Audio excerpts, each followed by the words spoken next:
If you want to make money, let's figure something else out. And yeah, I hate it. Gervonta Davis. It's like when you who do you got? You guys need to fight guys your fucking same size. When you see this fight, do you see like Tank just having his way with Jake? Like given like no? No, I'm gonna tell you this is what I tell Tank, and Tank said it in the interview. I said, Tank, y'all going there doing y'all thing, woo woo woo. And I said, he ain't giving you nothing. Dana White didn't mince words when weighing in on the upcoming clash between Jake Paul and Gervonta Davis. Calling the entire event a circus, he slammed the idea that Paul could genuinely compete with a fighter of Davis's level. White emphasized that the fight's rules were bizarre and heavily one-sided, turning what should have been a real contest into pure entertainment rather than legitimate sport. The Jake Paul versus Tank fight is getting really weird. Gervonta looks scared for his life because the rules are out. They're crazy. Oh, so everyone thought that the fight was at 190. It was 190. Instead it's at 195, and this weight difference is scaring the life out of little Tank. Over 10 3-minute rounds. I said it was 190. The next dispute comes with the gloves. Little Tank is used to fighting in 8-ounce gloves. Baby glove. This fight will be in 12. Hands might be too small. Oh, so Tank just fought in a 12 3-minute round fight against Roach. Yes, and now he's fighting in 10 3-minute rounds, which isn't too bad. Well done, Jake. Exhibition though, can he win? Yes, he can actually win. It will be overlooked by 3 sanctioned judges. So you can actually still win and knock him out. But here's the trick. It's body punches only. And there's a reason. That's because Tank said, look, this is a bit unfair. I don't want to punch up. I want to punch at my head height. Where does it fall? At Jake Paul's belly. Oof. So apparently we've heard there's no knockdown rules, but aside from that, it's a pretty well-rounded fight. Oh yeah, and there's some drug testing involved. But Jake Paul for the win. Here are the official rules for the Jake Paul vs. Gervonta Davis showdown. The fight will be classified as an exhibition, so it won't impact either fighter's professional record. The bout is set for 10 rounds, each lasting 3 minutes, with both fighters required to weigh in at no more than 195 pounds. They'll wear 12-ounce gloves, slightly heavier than usual for this level. 3 sanctioned judges will score the fight, and if it goes the full distance, an official winner will be announced. And yes, ladies and gentlemen, there will be a victor, because the fighters have agreed and the commission has approved a maximum weight of 195 pounds for this exhibition.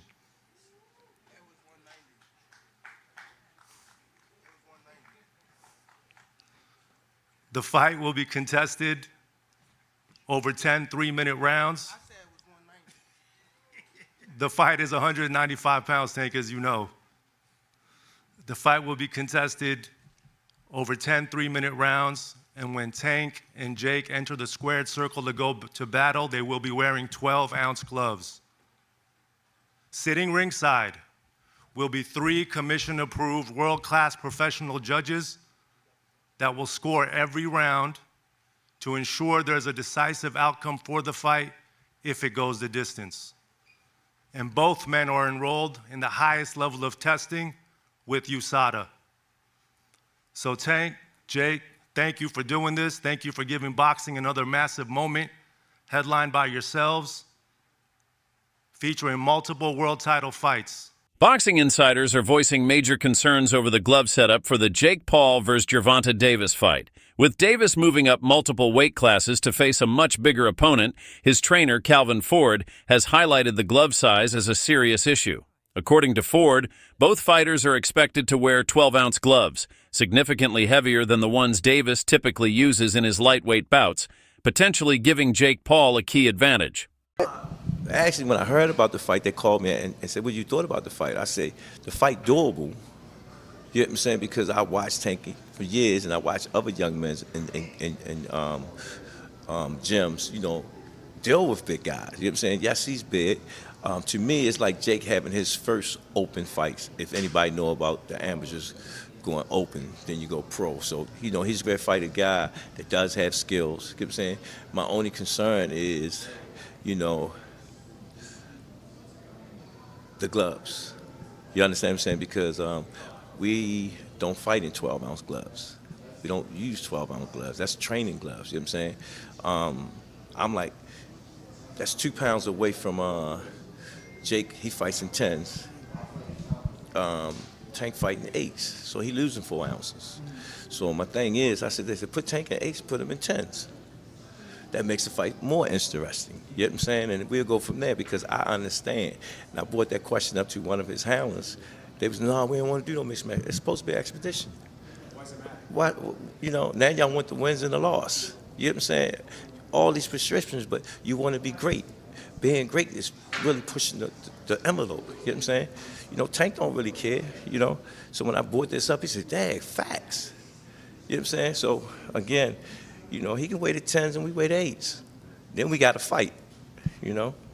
The weight, how's that going to work out? Like, well, they got him at 190, 195. I thought it was going to be 190. So they gave him 5. So, again, they keep giving, you know. I ain't worrying about the weight. You know what I'm saying? We got to deal with it. We taking the fight.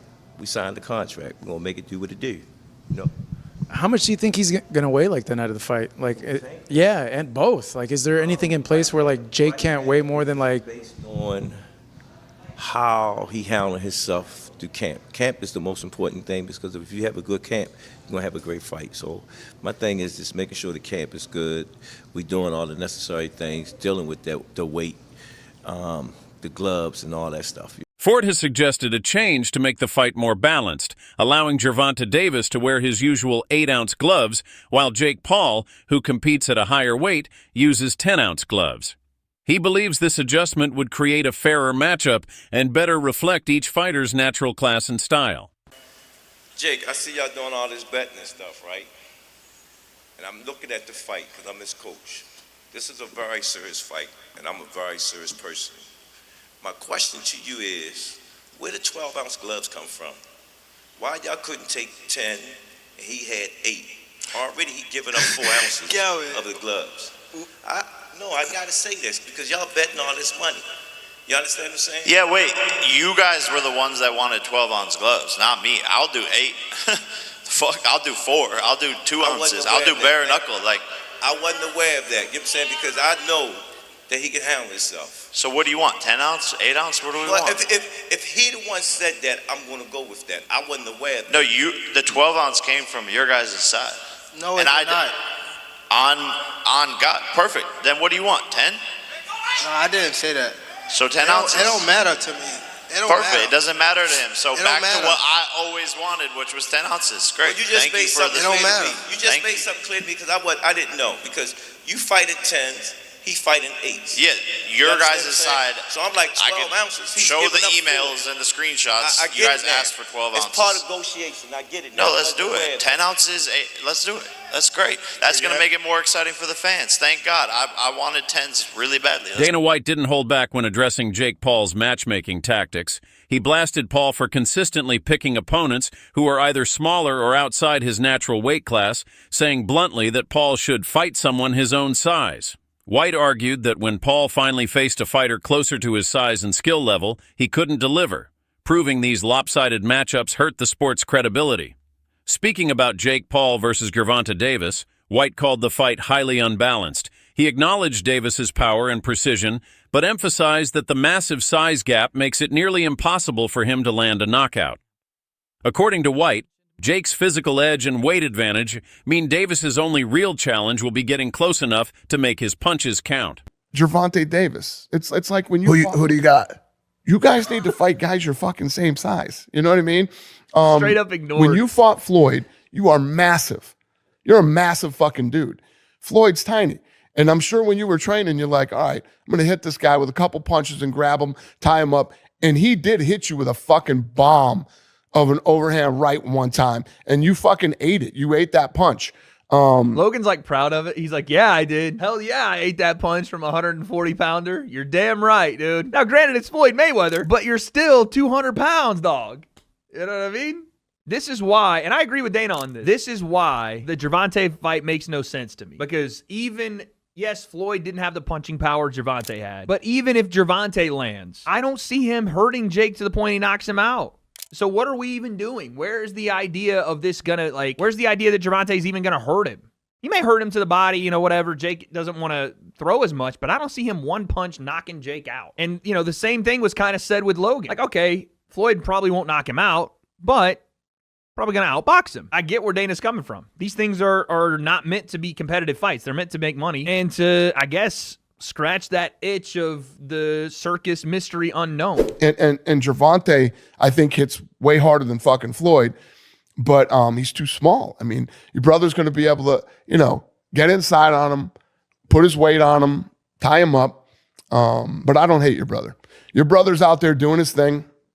But it cracks me up that they want to start suing people that are talking shit when your brother talks more shit than anybody talks. I think the thought process behind it is, okay, so Jake and I are obviously pretty polarizing individuals. And when an echo chamber starts and a rumor mill starts of like staged fight bullshit, which like these fights aren't staged, that's just, it's at that level, it's like almost impossible. I think they think that it affects the business and it affects the brand because people discredit him as actually having legitimate bouts. Recent reports suggest that Gervonta Davis has been packing on size during his training camp, now walking around at roughly 160 pounds, a significant jump for a fighter who's never officially gone above the lightweight limit of 135. The weight gain brings him closer to the catchweight set for his exhibition against Jake Paul, helping to close the size gap that many saw as Paul's biggest advantage.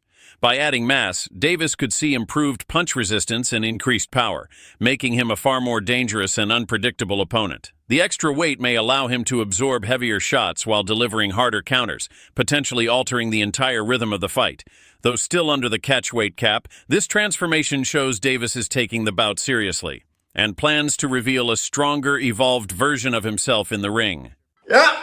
Gervonta Tank Davis, it's my prediction that Gervonta Tank Davis is going to weigh in on the night of the fight against Jake Paul, knocking on 160 pounds. Don't be surprised if he's 157 pounds, something like that. You guys see this footage? Look at Tank. Now, if you know what you're looking at, the guy must be around 150 right now, 153, something like that. And you can really tell when he's sideways. When you look at him sideways and see the depth. See, from the front view, you can't really tell. But when he turns sideways, the guy is a wrecking ball. He's literally a baby rhino out there. And I think that is the idea for him to bulk up and be a little powerhouse out there. And I'm all for it. I'm going to tell you in this video why I think that's the best thing for Tank and why I think he will be knocking on 160 pounds.